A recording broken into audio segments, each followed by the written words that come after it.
There he is. There we What's up, go. Chris? Can you hear me all right? Yes, I can hear you. Let me just turn up my Hear me? yeah, let me just turn up my computer speakers here so it picks you up. Okay. Let me hear you one more time, Chris. I'm just starting to record this. All right, there we go. Yeah, that's Testing. Good. yep, that sounds pretty good. Perfect. Awesome. How you doing today? Doing good. Taking care of some business. Taking care of some business over here, and mowing the yard. So pretty productive today.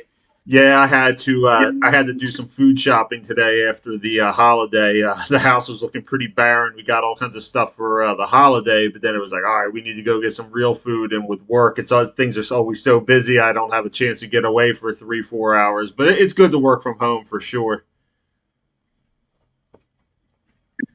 Yeah, definitely.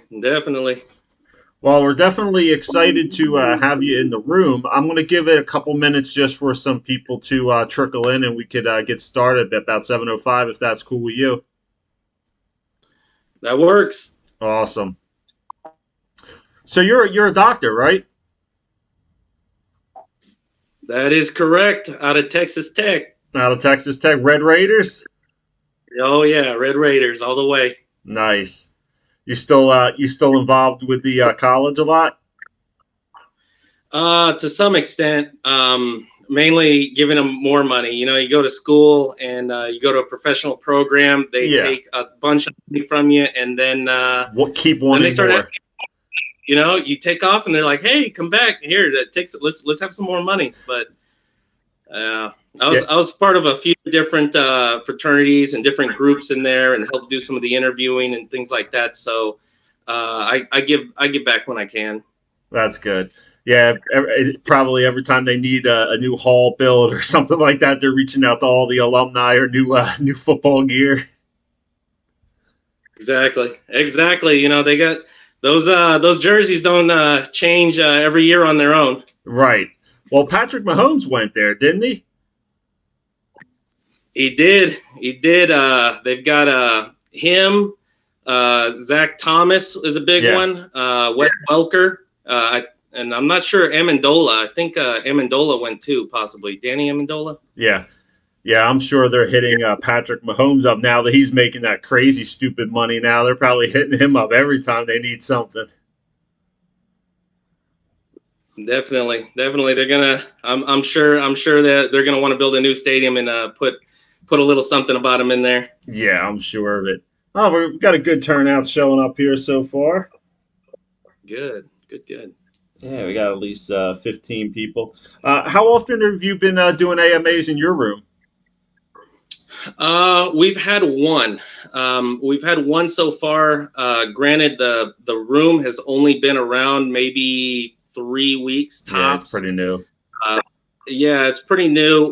The first one was mainly when we released the white paper. We were just trying to be very informative and just transparent in front of exactly what we're trying to do, what we're trying to accomplish.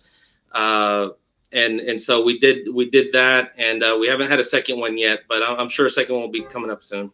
Nice. Yeah, that sounds pretty good. We do a lot of these in the room, and we always have a lot of fun with them, and it's a good time now. Sometimes we have a lot of European people in my group, so if we do them any later than this, it's the middle of the night for them, and there's just not as good of a show out. But we always tape them, and then they go back and watch them. But I always like having a lot of people in the room for interaction purposes. Yeah, poor. I think Mason's here, but poor Ross. He's 6 years. He's 6 hours, I think, or 5 hours. I don't know. This universal time thing still tricks me. But It kills uh, me. It kills me too. And everybody uses it. And every time I go to schedule one of these, they're like, "Can we do it at 1900 UTC plus one?" And I'm like, "Look, man, we're doing it at 5 o'clock Eastern time. You figure out the time that is." exactly. I blame the U.S. I blame the U.S. Same reason why I have to convert standard U.S. to metric. Right.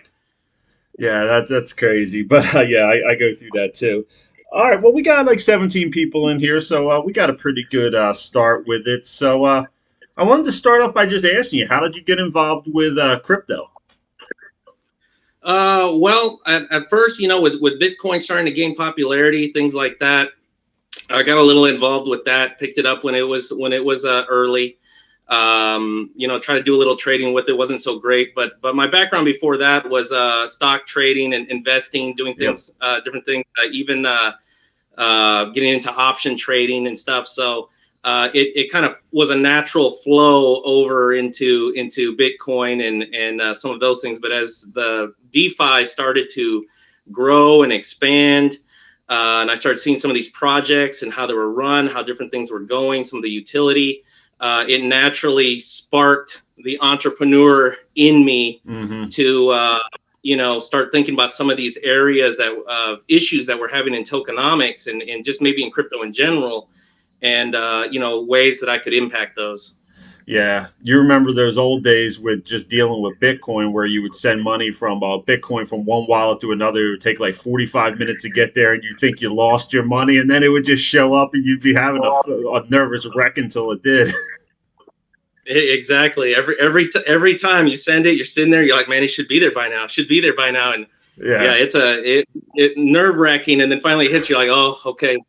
You Yeah, don't and then don't seem to learn your lesson. It's the same way the next time. I know, I know. What I ended up learning to do is just send like $5 the first time, just to make sure the address was right. It eventually went through before I would send, like a big amount over. Yep. Yep. Yep. What was now you working with like Pancake Swap and like some of those other small DeFi projects, that's a whole nother animal. Like, well, I know when I started trading, I first started with like crypto.com and Coinbase and stuff like that. What was the first project that kind of got you into like messing with Pancake Swap, which is like a whole nother animal in itself? Really just kind of watching like Safe Moon Yeah, and so Reflecto, yeah. ones like that.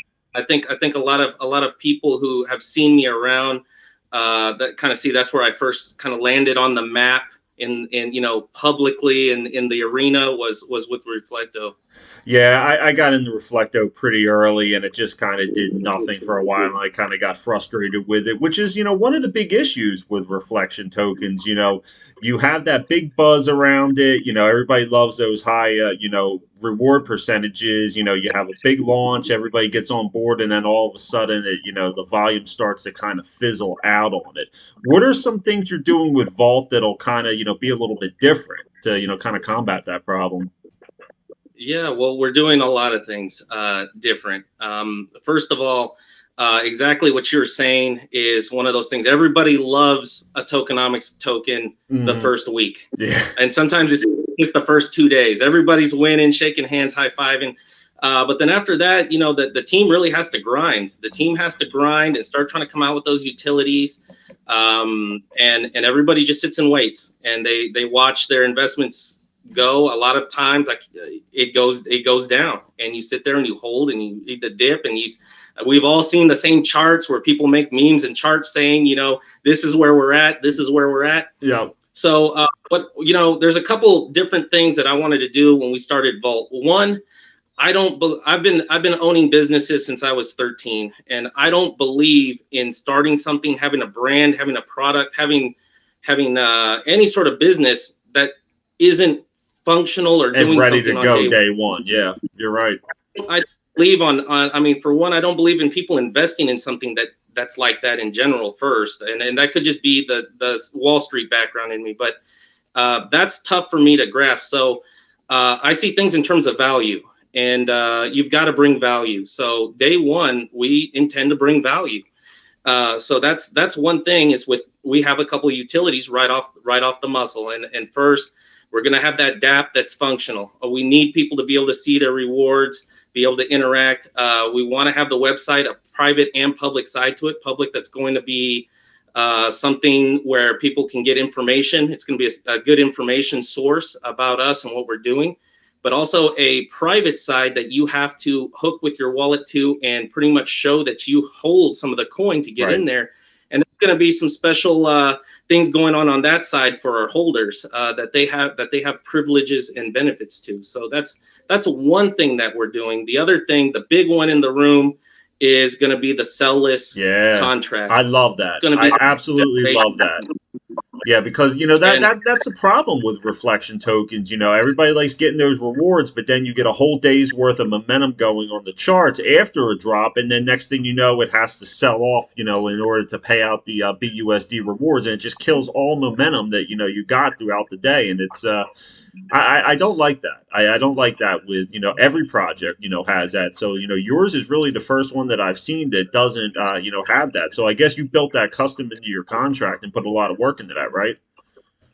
yes, it's one of those things that we're very proud of, and that's really going to be a game changer in the tokenomics arena, to where the point that we're looking to proxy protect, even possibly patent some of these ideas we're using to make that happen, because the selling on the chart, it's very hurtful to the project, and a lot Yeah. of people don't realize, because they haven't been on the project side of it, they've been on the investor side, but on the Hmm. project side, I've got wallets full of tokens, and as you know, if you think of this in terms of a business, I've got to make money moves on this side to get this business rolling, and we got to pay the bills and keep the lights on, do all these different things.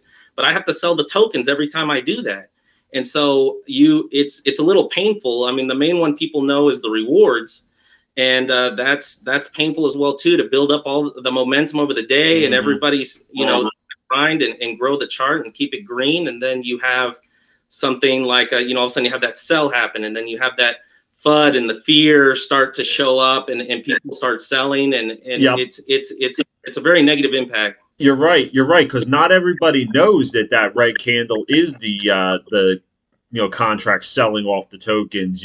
Some people just think, oh my god, a whale just sold and now it's dropped 15%. I'm gonna get out here too, and then the next person does it, and next thing you know, you're down 40-50% just from a contract sell.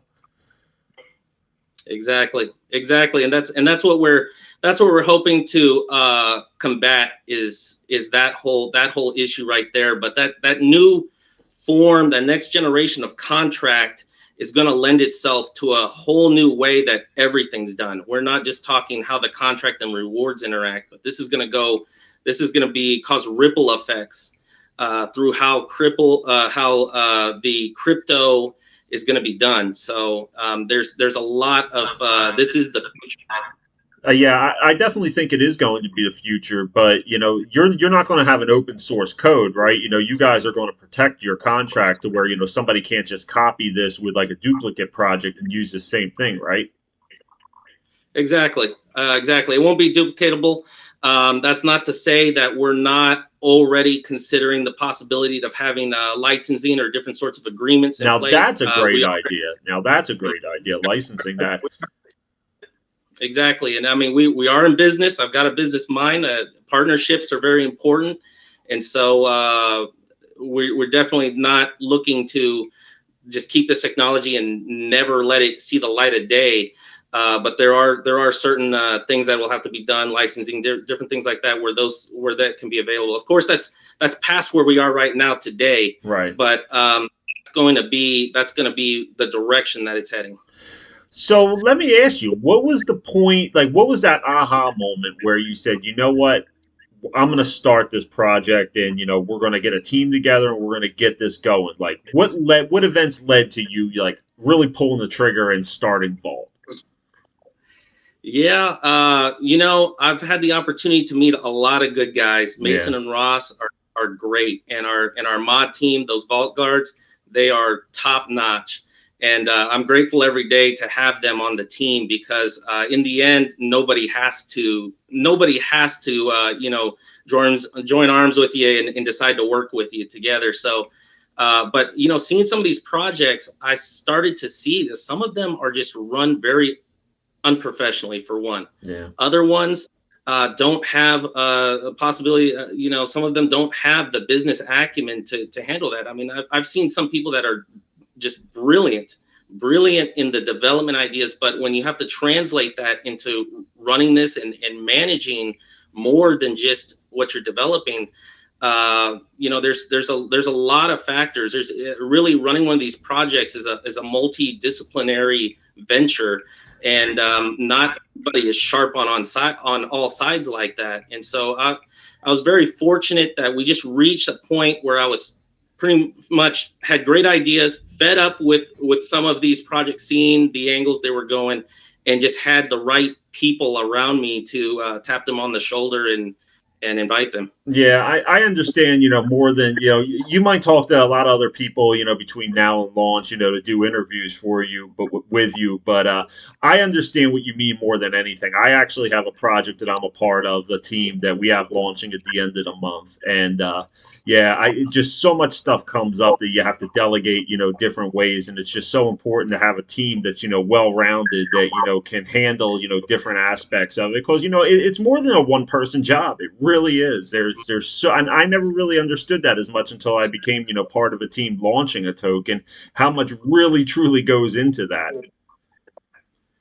Yeah, definitely. I don't think you really realize it until you're on the other side of it. I think some of the people in our room, I try to stay very active in our room and be very open, availability wise to people, that just whatever they want to talk about the project. And I think some of them are seeing that, you start off, you're up to 10 o'clock at night, 11, 12, and they're like, oh man, this guy's still up at 2 in the morning. Yeah, same here. And that's case in point right there.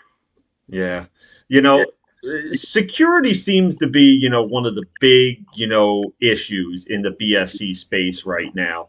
Um, what do you think can be done to kind of, not legitimize it, because there are a lot of like good legitimate projects, that come out every week. But what do you think can be done to kind of clean up the BSC space a little bit to get rid of some of these rug pulls and scam projects?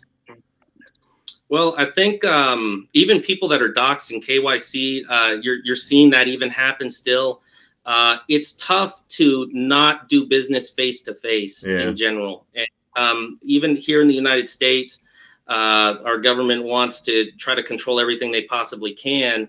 And I do think to some extent there will be more controls put in place, more regulation put in place. I mean, of course, they're already pivoting for that.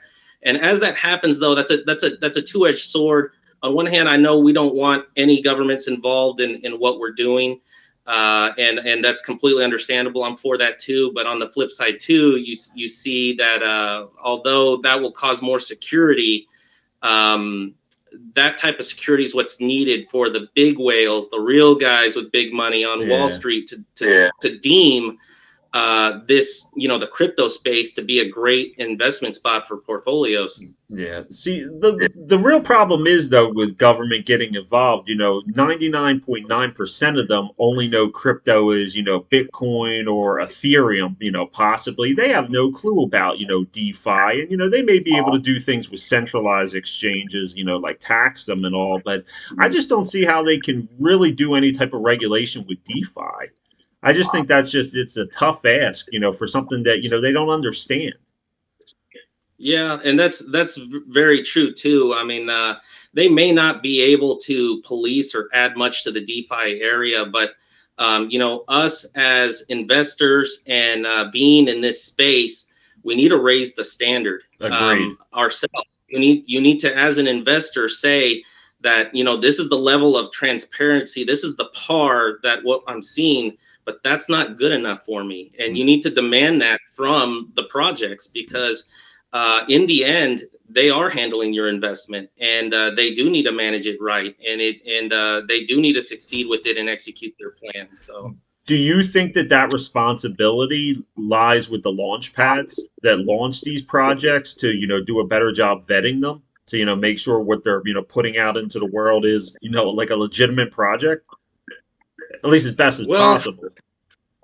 to some extent, it can be. I think everybody has to hold responsibility, from the investor to the project to the launch pad. I think everybody holds a piece to that puzzle. But even if somebody checks out, even when the launch pad does, or whoever is handling that does that to the best of their ability, you still can't account for somebody just throwing the money in a wallet and running off with it. No, you And can't. that's the that's the real problem is right there. What are your plans for launch? Are you planning on using a launch pad or? Yeah, we are tentatively we haven't gone into an actual partnership with anybody yet. Our intention is to partner with Reflex. That is our intention. Now, and some of those conversations have been just kind of lightly talked about with that group, and also others too. I mean, we're talking to others. We 100% will not launch with Pancake Swap. That is a guaranteed. You can quote me here. That won't happen. But what we need to do is we need to make sure that our contract, with all the bells and whistles and Yeah. what it's doing, we want to make sure that that marries well with the launch pad and also the decks that comes after that. So. Yeah, I know with our token, what we decided to do was do a stealth launch and completely stay away from pink sale. We didn't like the idea of having to, pay them a certain amount of tokens and then, having to either buy them back or have them dumped on the chart. So, I'm thinking that, there's a lot of, good launch pads that are coming out there. Y5's getting close to having their launch pad. I know it's ready, but I don't think they've launched their first project yet. Reflex is another good one. But I think in the next year or so, you're going to start seeing some tokens, kind of taking their own approach to it of, handling their own pre-sale and launch and doing their own airdrops and all to, kind of stay away from that. Because I got to tell you, pink sale sickens me when a bot can Mm. just make a replica of the pink sale, dashboard and just post it on Telegram and just collect hundreds of BNB from people with a fake contract and just run away with the money. It's terrible and it makes me sick when I see that, and it happens every day just about. Yeah, exactly. And you don't see them really doing much about it. No. But they have a lot of competition entering the market, and for very good reason. So I definitely respect that because there needs to be that again. The standard needs to be raised, and I think some of these launch pads are going to give them a run for their money. Yeah, I agree 100%. Now, I asked everybody this question because it's a different question. It's a different answer for kind of everybody. So, what has been your greatest challenge so far that you didn't plan for or you weren't able to plan for that's kind of popped up? Well, we're still pretty early, Right. so I don't think that we've had too much of a challenge yet, or I haven't felt like we've hit a wall or a challenge that we had to climb over yet. Things have gone pretty smoothly. We've worked really well on our communication, not just with the community but between each other, and so it's worked out very well.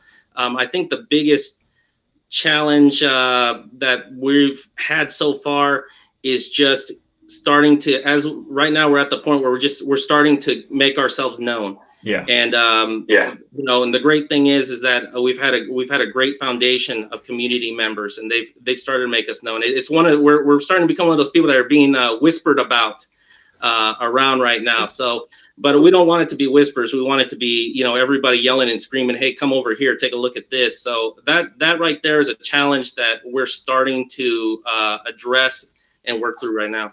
Yeah, that's what I told you about a week ago. That some people in the room, right around the time when we started talking, some people in my room were starting to post some stuff about you guys, like, hey, have you guys seen this group yet? Because I got a pretty good group. It's one of the larger private groups, which is crazy that it's grown to over 330 members at this point. I only started it, just for some my subs for my YouTube channel, and then it just turned into friends that I deal with, and then just other people we met. So I mean, at this point, we have 300 members now just in my private group, which is one of the bigger private groups. So yeah, we get some good discussions going on in here, and we really find out about a lot of good new projects. And yours was one of them that has been coming up in the room. So that's why I was anxious to get you in so that they could actually learn a little bit more about not only the project but you as well.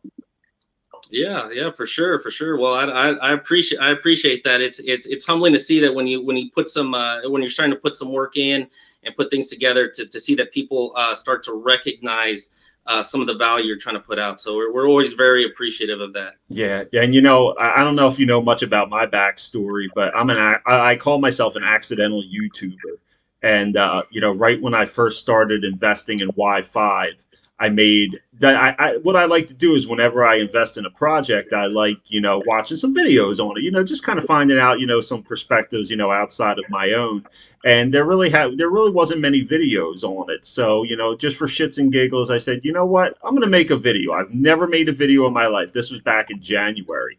And I made a video and I got like 30 or 40 subs off of it. And, it was just meant to be a one time video. And then, people were like, hey, when's your next video coming out? And I was just like, it was just a one time thing, man. I'm not making any more videos. I'm not a YouTuber. And, next thing you know, through their encouragement, 130 videos later and 1,000 subs, it's just grown to. And it's been crazy that this is just a completely unexpected journey that I've gone down. Yeah, yeah, that's I mean that's how it goes. Sometimes different things present themselves, and you just that's life right there. It is just curveballs completely. But I like to do things a little bit different here. I don't like to keep it just all business in here. Obviously we want to find out about your project, but I want people to know about you as well. I'm from Philly originally, and you know that you're a Cowboys fan. We've had gone back and forth a little bit with it. So I'm a big foodie. And I love my cheesesteaks, Italian sausage, all that stuff. I told you I can't eat that anymore because of my high cholesterol, but I still love it. I ask everybody, if you had to pick your last meal, what would it be? Like your one go-to meal. Man, that's a tough one. Yeah. I'm still a steak and a asparagus with a loaded baked Yeah, potato you're kind from of guy. Texas. I figured you were going to say that. Yeah, but you know what? Right now I could really go for some Vietnamese food. Really? Everyone I have been known to take down some Vietnamese food, probably more than some Vietnamese maybe even eat Vietnamese food. You like So like yeah. like banh mi and kimchi and stuff like that? Well, maybe sometimes it's pho, sometimes it's vermicelli. I mix it up, but the way that pork is grilled up, that's really what I crave right there. Yeah, it's funny. I live in the Greenville area, South Carolina now, and it's a very underrated area for food. And when I moved here, I had zero expectations about the food scene down here, and it turns out that it's a very eclectic food scene. And we have some pho and ramen houses around here, and that was something I never really messed with too much. And I find myself going to them. I mean, they're so salty. I mean, the broth is just so salty. I feel like I drink like 6 bottles of water afterwards, but it's just so good. Yeah, yeah. I feel like Dallas is the same way. You have just all sorts of different foods there. If you want it, it's not too far away. That's cool. Yeah. I do love me a nice steak, though. Let me ask you. So what else? I know you're a doctor, but what's a passion of yours outside of crypto and practicing medicine? Oh man, well, I play the guitar. I've been playing since I was a teenager. Ever since I learned that women loved it, Yep. pretty much we've been playing the guitar. I love to golf. That's kind of I like to do things where I challenge myself, and golf is one of those things where there's no variables but you. And Right. so I like playing golf a lot. I'd like to say I'm decent at it, but some days are better than others. Yeah. Uh, those are a lot of my main the main things that I like to do that I'm passionate about. I love to help people. That plays into my background of what I do. I posted my LinkedIn. If any of you guys have gone and took a look at it, you'll notice there's a lot of healthcare background businesses. So helping people is one of the things that I love to do, and so it's one of the businesses that I like to do. If I can make people money and I can take care of them, it's a good business to me. That's cool. Yeah, I dig what you say. I started playing guitar at 13, 14. I was in a cover band playing bars as a teenager and all. Have you ever been in you ever play out in a band? Yeah, yeah. We played in a band. It was a rock band, of course. A lot of when I was in high school, I was in the early 2000s, so it was a lot of that. It Yeah. was a lot of that type of emo Yes. rock, Playing Green Incubus Day, and exactly the Incubus, Foo Fighters type yeah. area, and a lot of that. That's cool, yeah, man. That brings back days of playing Monkey Wrench and Everlong and all those all those great songs. Exactly. That's awesome. So, what is the end game that you want to accomplish with Vault? What is it that you're trying to, that when you reach that point, you're just going to be like, you know what? Obviously, you don't want to stop. You always want to keep innovating, but what's that one end game result that you want to accomplish with it?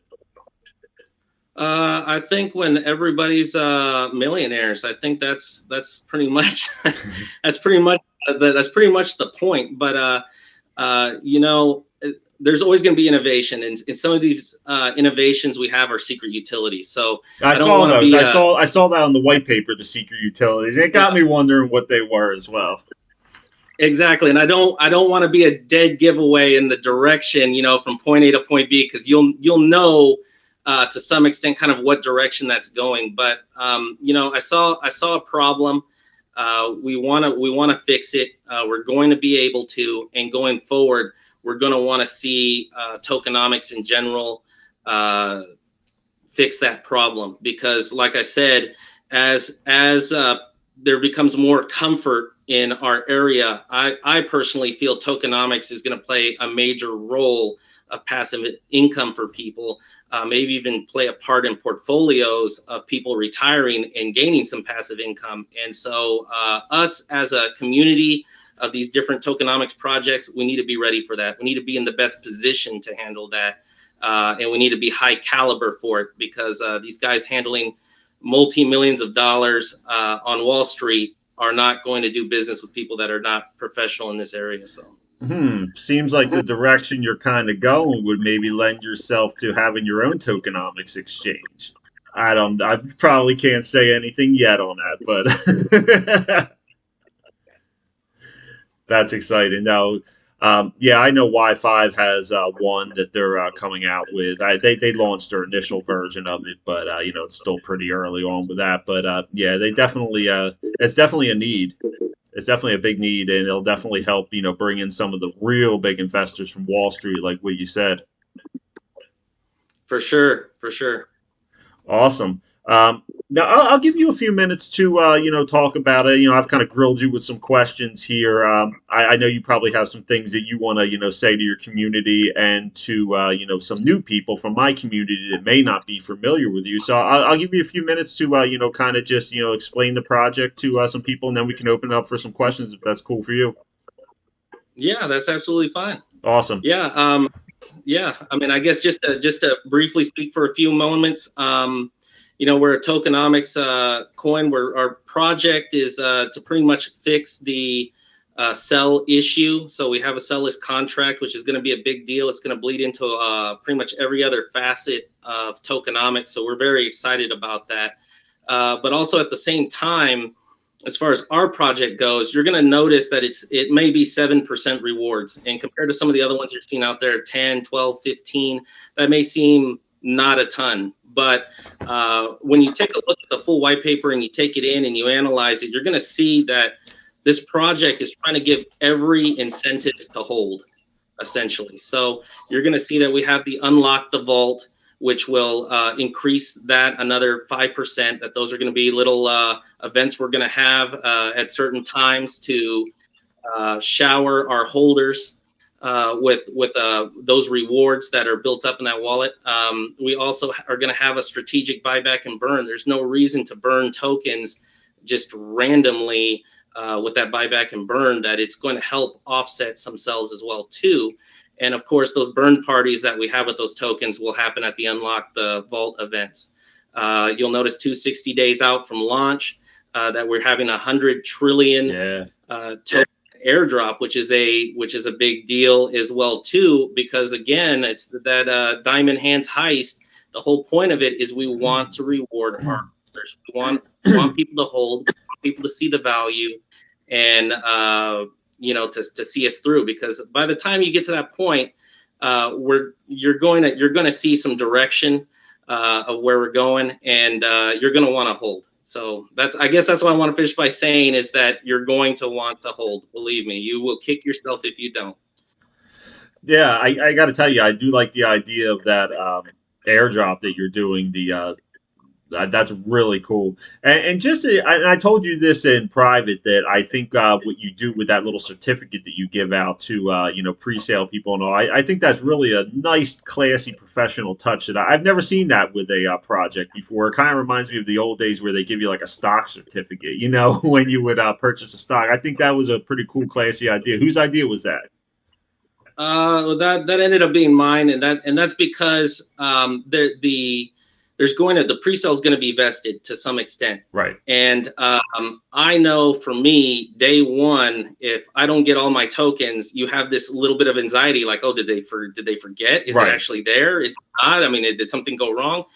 So I wanted to make sure that people saw that I recognized their investment, that in transparency, I made a tangible evidence of that investment and exactly how it was going to play out there in the beginning.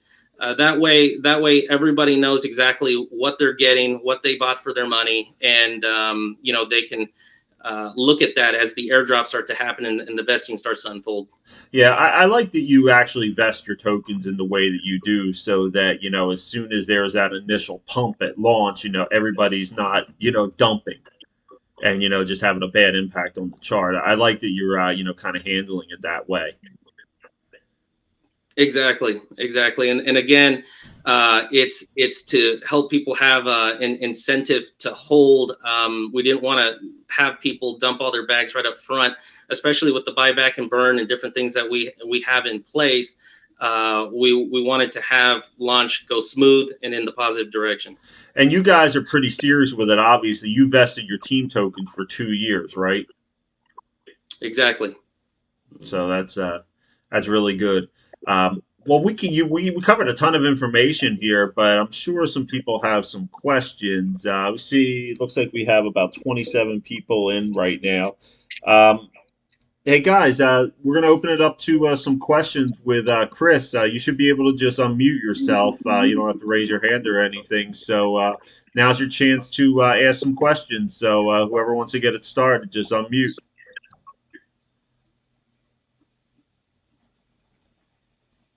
Everybody always gets shy when it's question time. So somebody. It was like that at the last AMA too. It was somebody.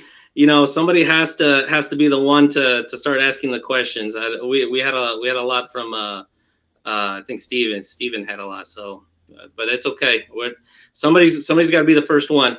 All right, so I'm gonna start Hey, calling Dust them Mop. people. So all right, Dust Mop, we got you live.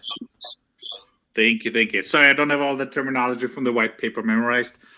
But I think with the 5% vault thing, like all those repeatable events that will happen every who knows however often, just going back to, let's say, everybody who holds the past 30 days gets part of the 5%, or how does that work out tokenomics wise?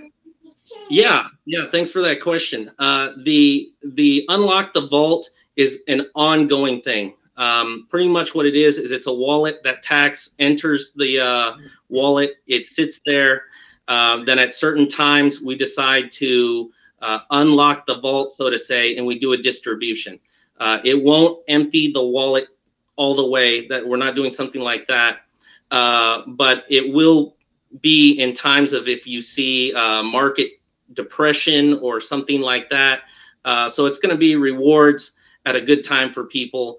We'll have the first one not too late after we launch. It's not like this is every 6 months type of thing. This is going to be a semi-regular type of occurrence, but it will be ongoing as that wallet fills. Then we'll do distributions of it. Nice. Sorry, let me just try to. And is that then for people who didn't sell, or is it then for everybody? How does that work out tokenomics wise? It's gonna be open for everyone that is holding. So when you on the back side of where we can see, we'll be able to see who's holding tokens, who's not, and the amounts that they're holding. So it'll be a distribution event for the holders in general, not necessarily people that are diamond hand holding, but it's a party where all of our holders are invited. Nice. Gotcha. And then for the part where the 100 trillion is unlocked, is that for the diamond hands then, or is that also for everybody? How's that work?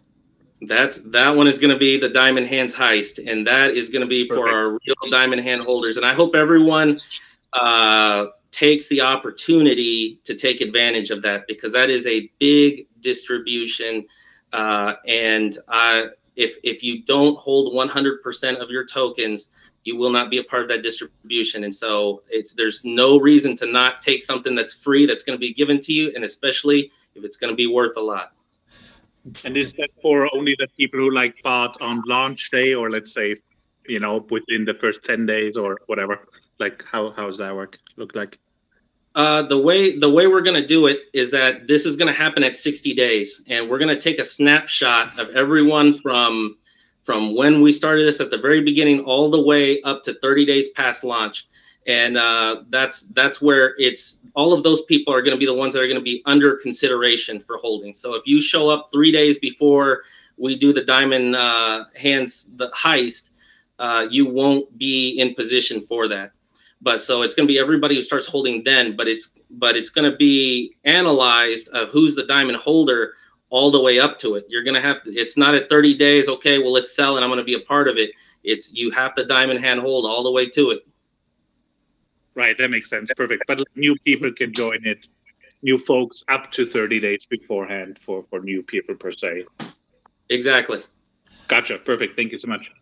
Yeah, thank you. Now, Chris, that actually reminded me of a question. Is it just off of your initial buy, or can you keep adding on to your bag and then you take a snapshot at 30 days? We're gonna see people's bags in general. That's what we can see on the back end. So what I'm looking for is no sells. That's Gotcha. essentially what I'm looking for. Yep. So we're gonna keep it real nice and simple. Don't sell, and you're in. All right, you keep adding on to your bag, and then it's a percentage based Exactly. off of at 30 days. All right, well, that's good. That's some good clarity on that. All right, who's next with a question? Yeah, hi guys. Gorilla Crypto here. Hey, Gorilla. There we go. Thanks. Hi Mike, Chris. Thanks for the AMA session. Really enjoyed that. Great. I've got a question about marketing. Can you share a bit of details on the marketing plans coming up till launch and then also following launch? Thank you. Okay. Well, there's a couple of tiers to that, or I guess as they say in marketing, there's a couple forks to it. So one of the forks of attack is going to be what we control, what we're doing right now on our end. And that's going to be growing the community, word of mouth. We're going to have, of course, whitelist competitions as well too. I know a lot of people don't like Sweep Widget, but there's going to be, we're going to have a mix of a couple different things. And one is going to be a weekly pick on the community of people that are being very active in our community. That shows that they have buy-in into our project, and that's something that we appreciate. So that's something that we'll reward. The other part will be Sweep Widget, where people will, how Sweep Widget usually works. So that's what part of what we're going to be doing on our end. The other part is right now I'm vetting marketing groups. So one of the things that we did with the team wallets, or that I wanted to make sure that we did, is I wanted different people that we partner with to have buy-in into our project. It wasn't, when projects do business with people like marketing agencies or dev teams or whatever the case may be, they usually just want cash. I mean, that's cash. Cash is king, and that's what usually they want. But that's not what fits what we want. We're not looking for a hit it, quit it mentality. Here, I did my work. There you go. Goodbye. Here's my money. We want to develop long-term partnerships, and so a portion of our dev wallet is actually going to be divvied up partially to our devs, because again, they are long-term with us. We want to be married to them. And the last part we're looking to do is with a marketing group. So I'm vetting those currently right now. I'm holding tryouts, you could say, for them, and brokering some of those deals. So that will be another angle, is we want to extend our reach in crypto with somebody who has a wide reach.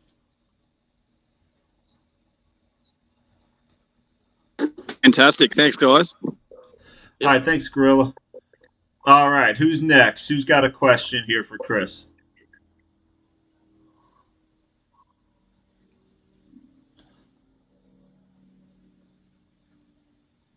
I'll check the chat as well and see if there's anything.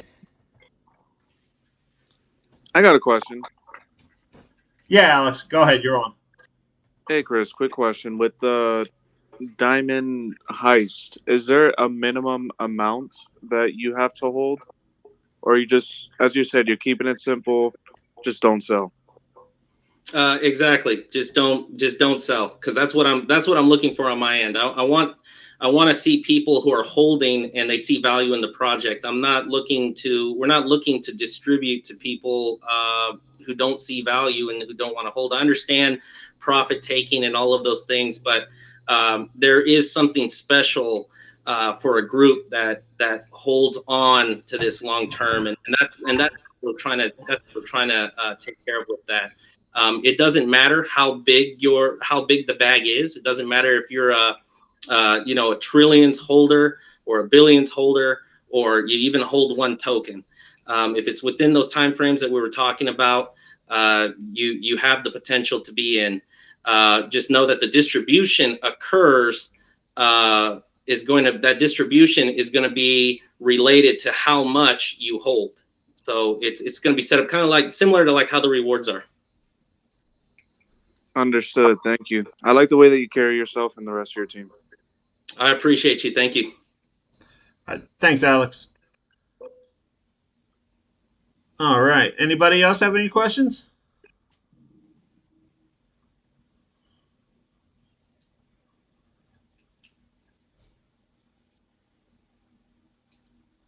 I think we covered a lot of ground today, so we definitely answered a good bit of them, I'm sure. Yeah, I was gonna say somebody has that one question that they're just pump faking, holding back. I know somebody's gotta go ahead, throw it out there. I told him same thing last AMA. I'm like, even if I don't know how I have written 2 secret utilities on our roadmap and not anyone has squared up and decided to just straight out ask me about them. I mean, it's crazy to me, but yeah, I mean, ask whatever questions you want, and if I can answer them, I'll answer them. If I can, I'll tell you. You know, we got to play that specific part close to the chest. All right, Mason, I think you unmuted. Did you have a question, Mason? Yeah, not so much a question, Mike. You know, I get to talk to Chris on a daily basis, but I just wanted to chime in and say hello, introduce myself formally, and I heard you're from Greenville, South Carolina. I spent a couple years there. Actually, I'm your neighbor up on the mountain these days, up in Asheville.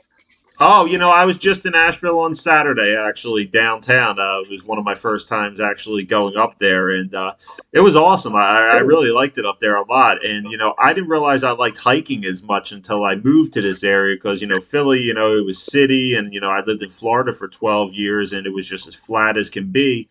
And now that I live here, I've hiked up Paris Mountain twice. I just did it last Monday. It was 12 miles. And man, I'm just starting to recover a little bit from it. I'm so sore from that. Yeah, that one will give you jello legs for sure. Yeah, it's been a full week, and I'm just starting to get my legs back. But yeah, I definitely like. I like this area here a lot. I've only been here about 8 months, but I definitely like it a ton. Yeah, it's a great area. Well, if you ever need some hiking recommendations, just let me know. Hiking's one of my favorite pastimes. I did actually up in North Carolina, excuse me, right when I moved up here, I actually went to South Mountain up there, and that was a pretty cool mountain. Yeah, I'm actually in a parking lot right now, about 15 minutes from South Mountain. I had to come down to I had to get down here to my folks' house today and run a couple errands. And I'm sitting in a parking lot right now. It's the only place I could get service on my way back home. Well, that's awesome. Are you a new member to my group? I just joined in. Actually. Okay, great. We have a pretty active group here, and we have a lot of different people in for AMAs, and it's just a lot of discussion with a lot of different projects. So you're in a good spot now for sure, and we're glad to have you here, Mason. I appreciate it. Of course. Hey, seems like a real nice guy. He's pretty active in your community. He is. That's one of the things we try to do is all three of us try to stay very active in the community.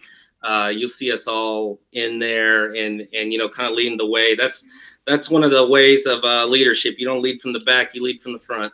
Nice. Now, Uh, actually, go ahead. Chris. Who's next? Alex, did you unmute? Yeah, I did. Yeah. If you have to keep it close to the chest, I completely respect it. Mhm. But if there's anything that you could share about the secret utilities, I think Nice. that There you go, Alex. we're all here for it. Finally, somebody wants to break the ice on that one. Well, I'll tell you that it's going to be revolutionary. We're very excited about it. We're very excited about this project. It's along the first lines of where we're thinking when we were thinking that we solved this contract problem. We foresee ourselves landing in the market comparatively to other tokens in other tokenomics tokens in a good spot and growing from there. There's a reason. I mean, all of these incentives to hold are all because, again, we want to bring value to the investors and we want you to hold. And there's a reason we want you to hold. We want you to win. We want you to get the passive income. We want you to do great.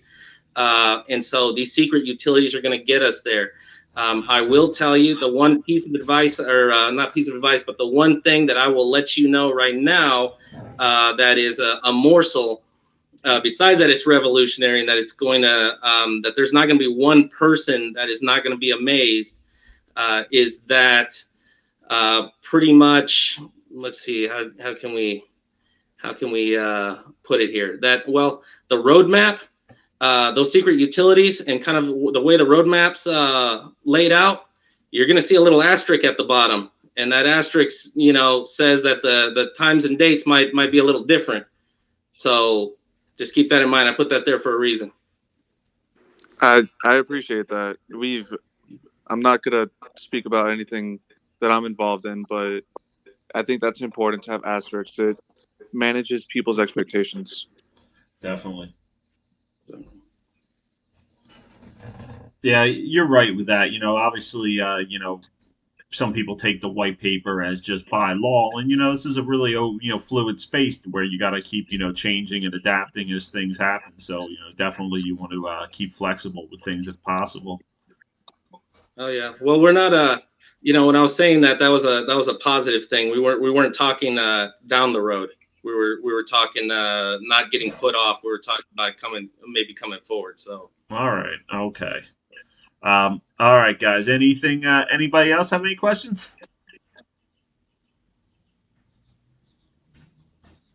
there you go. I see somebody raising their hand. Who do we got? AD.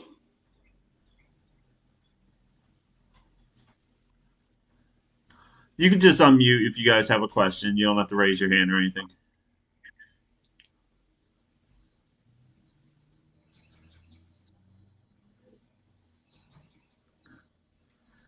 Oh, we got some involvement at least. It wasn't just one question. Once the first person asked it, we got a little bit in there. Anybody else? Anything? Comments even? I'm a big fan of this project so far, and I've enjoyed what I've heard in the AMA. I mean, you guys are doing a great job, and I'm looking forward to see what I see going in the future. Awesome. Thanks, Jeremy. Jeremy's one of Yeah, the people in my community here that's very active and a good guy. So he's definitely a good guy to have on your team. yeah. Well, I definitely appreciate that, Jeremy. We're putting in a lot of hard work. I appreciate you guys a lot. Thank you so much. Yeah, thank you. Awesome, Jeremy. Thanks, buddy. Hey, Dirty Mike. It's AD here. I figured out the unmuting. Oh, okay. What's up, Master. AD? I'm doing well. Doing well. Hey, Chris. Thank you guys very much for taking the time to do this. It's super appreciative. And I wanted to ask a couple questions to Chris. Go for it. Go ahead. Thank you. I did, while reading the white paper, I did notice there was mention of something that seemed pretty innovative that caught my interest. And it did say something about being a sell-less contract. And I wanted to know if you could tell me more about that, please. Okay. Well, I'll tell you. I'll start off by telling, just in case the people in this room don't know exactly what the problem is first, and then where the fixing that problem happens. Because that's just the way my healthcare mind works. That's how we think of things. So, um, first of all, the typical way that it works is that an investor wants to invest, right? The BNB. So they submit it, and the exchange takes that BNB, takes it, and then they pull forward the token, and they split the token. And let's say 20% tax. So that 20% tax ends up going back towards the project, and then the other 80% ends up going to the holder. And so on your end, you don't see any of that happening on the back end. You just know I give you BNB and I get the token. But the problem is that when whatever exchange that is that's doing that does that, the token, they don't split the BNB, they split the token. So when you split the token, the project ends up getting token back. So the rewards end up getting token back. The wallets end up getting tokens back. All of that ends up getting tokens back. So that's the issue, because two things mainly happen. If they're doing rewards and it's tokenomics, then you're going to see the project have to sell its own tokens to convert that to BNB, then convert it to BUSD or whatever the medium is of what they're giving the rewards in, and then distribute that back to its holders. So obviously there's a sale that happens there, but then there's also tokens sitting in their other wallets as well too. So let's say your marketing wallet, for example, or your unlocked wallet, or whatever however you designate the tax, those wallets are going to be holding tokens too. Well, if you need those tokens for whatever it is, the business that you're conducting with that wallet, you have to sell more tokens. And you continue to stab yourself all over as you move forward, and that shouldn't be the intention. And so, and that causes all sorts of grief and issues in the community as well too. So, what the sell list contract is going to do, without going into too much proprietary information, is that we're going to make the trade in BNB. And so by doing that, we don't have to sell our own tokens. And there's a I guess in general people have wanted to do that, but it's very difficult. Some have deemed it impossible to do, but it's not. And it just takes it takes some real creative thinking, and we're able to do that. So you're not going to see a sell list, or you're not going to see cells from us having to convert. You're going to see BNB turn into BUSD and get given to you, and that does not affect the chart.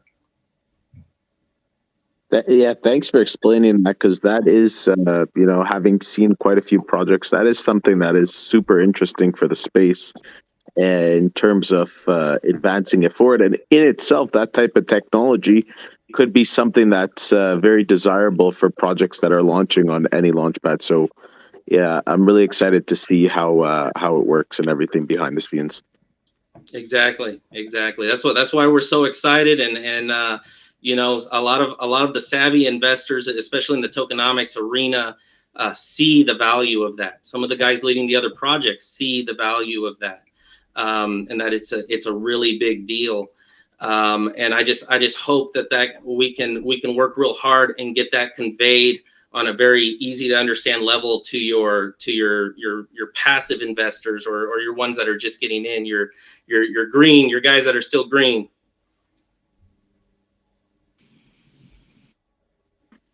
Hey, I have a question. Yes, ma'am. Go ahead.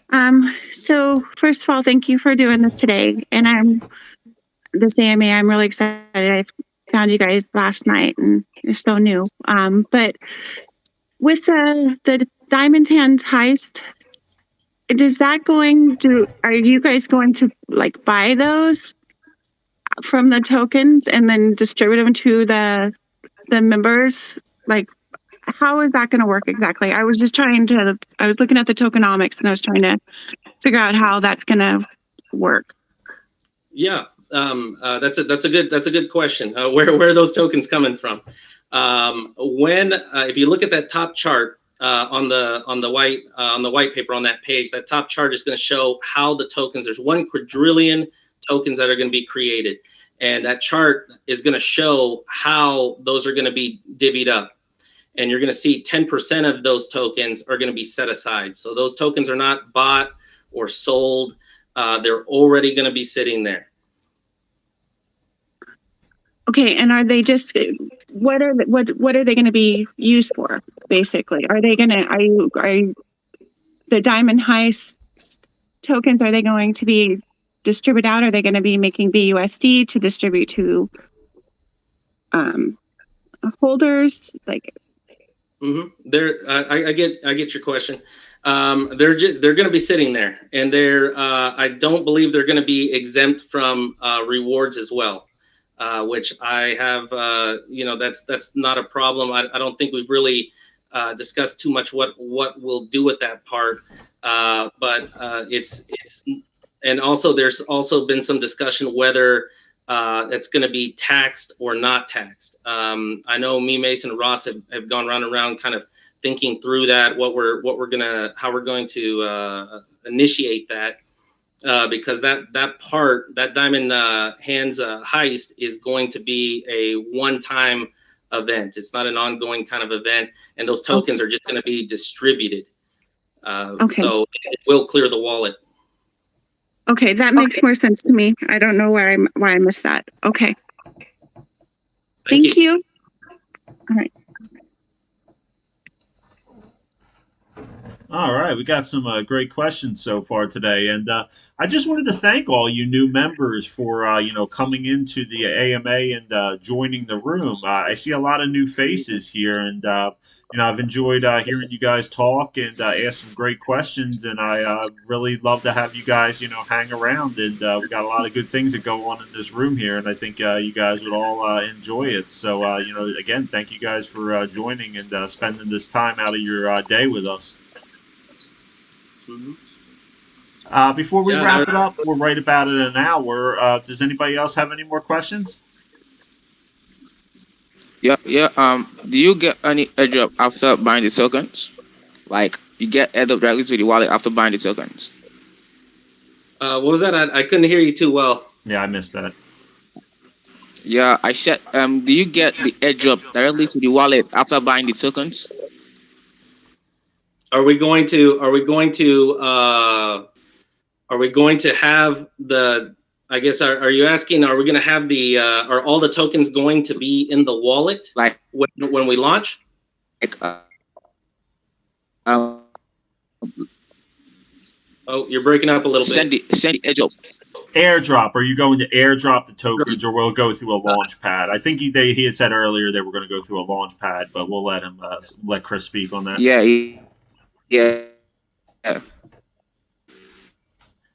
Yes, the tokens. We're going to go through a launch pad, but the tokens for people that are in pre-sale and private things like that, they're going to be vested, and they will be airdrop those. They will be airdrop those tokens. That's what I'm.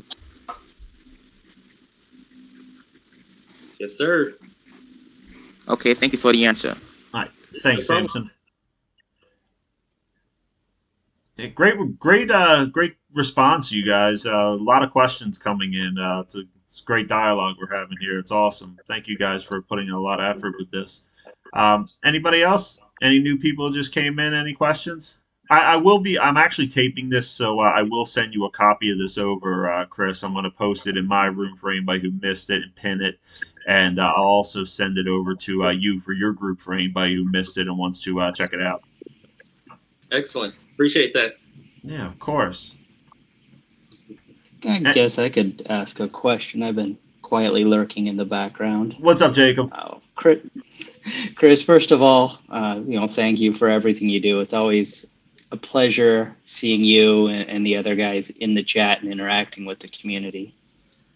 I appreciate that. Some great ideas and things that, driving the project. I was wondering if you could touch on a bit of, some of the other aspects that are going to help drive revenue and volume longer term, to fund those heists, the buyback and burn, Aside from, what's obviously an amazing idea on the sell list contract, tell us more about what else the project has going for it.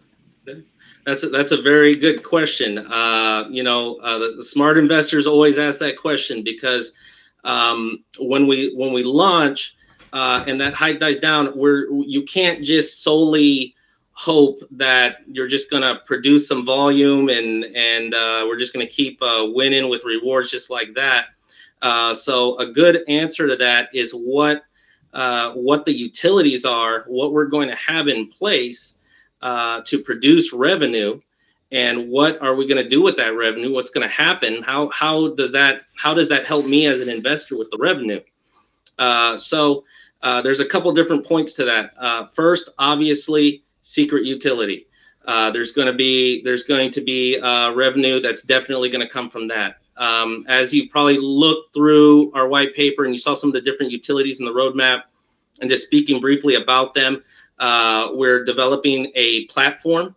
The platform is going to fill a need that we have here in crypto with so many projects trying to find a place almost like Telegram, but they need more than what Telegram offers. And instead of spreading that type of thing out between 2, 3, 4 platforms and the website and trying to manage all that, and you're trying to use Rose and the bot, and she's coming up saying this and that and causing problems, and some of these other ones. We're looking to make a platform where projects can go in a single place, rally the troops, convey information, take care, and pretty much handle their projects from there. It's becoming a necessity now because as it grows, Telegram, and as it becomes more complicated, more robust, Telegram isn't going to cut it by itself. And so we need something that's specifically going to be for the crypto space. The other utility that you're going to see on there is going to be a marketplace where exchange can happen, both goods and services. Goods in the way that goods are goods. That's pretty straightforward across the world, being able to let people link and trade and exchange goods. The other thing is going to be services.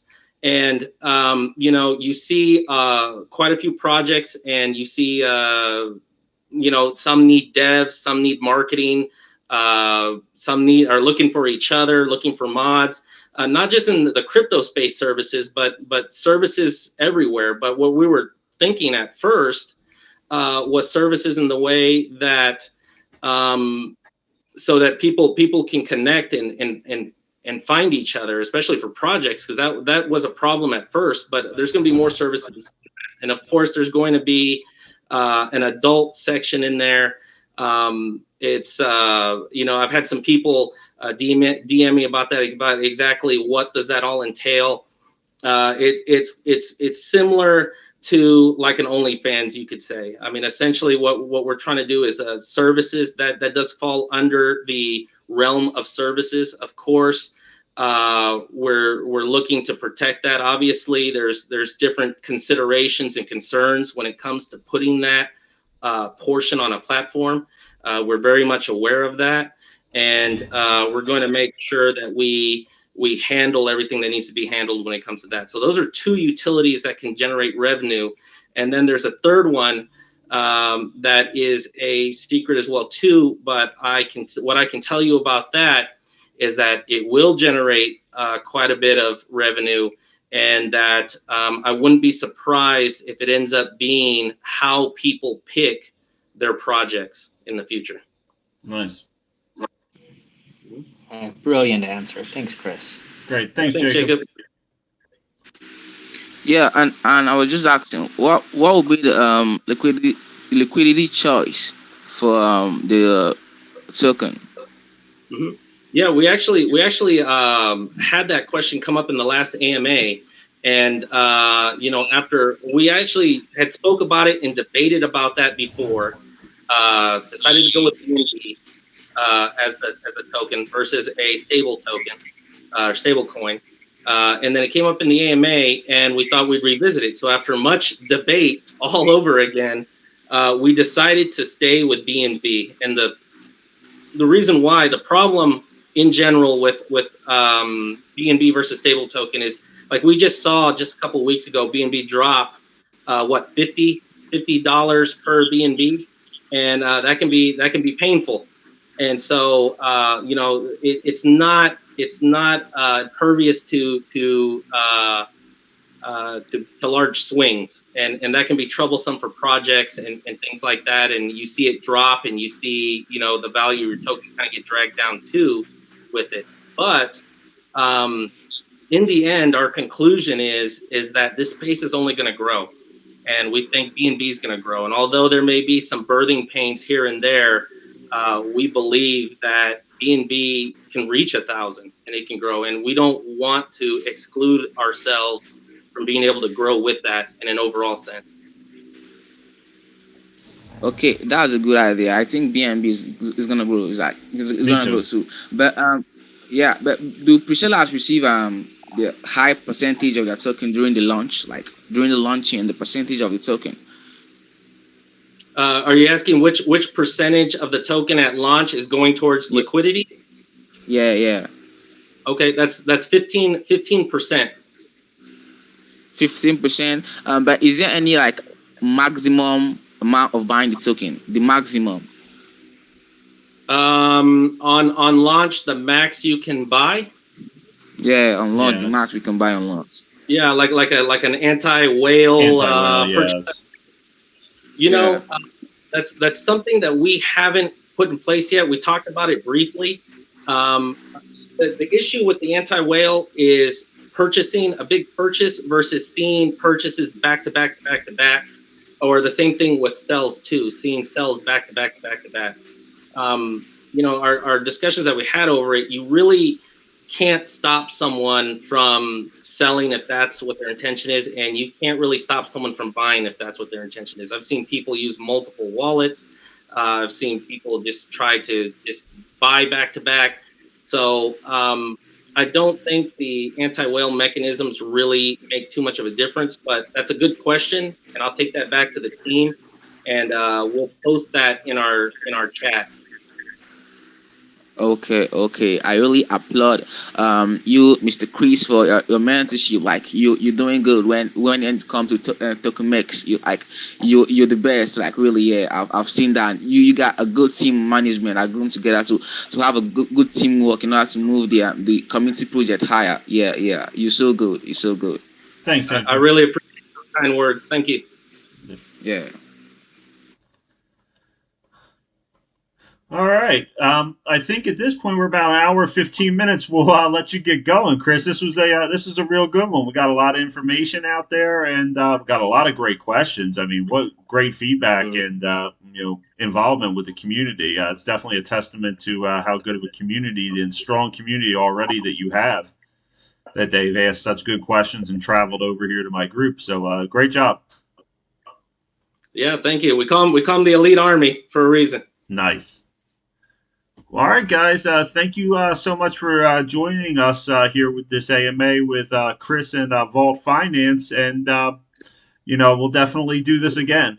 This is as you get closer to launch. We'll definitely have you back. You're a good friend of the channel, and I'm actually going to be putting together some panel discussions on this channel with a few different tokens, maybe like 3 or 4 at a time like that. So you'd be more than welcome to come in on this, and it would be a good thing for exposure with you other communities as well for you if you'd like to come on again. Yeah, I'd appreciate that. That'd be fun.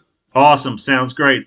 Well, thank you guys for tuning in again to this AMA, and I did record this, so if anybody did miss part of it, I will be posting it on my channel as well as my private group, and I will send a copy over to Chris as well and post it in Vault Finance for everybody to check in on in case you missed it.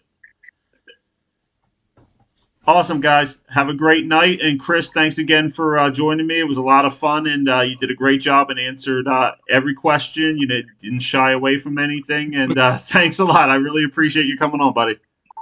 Yeah, I appreciate you having me. Thank you. Awesome. Thanks. I'll talk with you soon. All righty. All right. Bye-bye now. Bye-bye.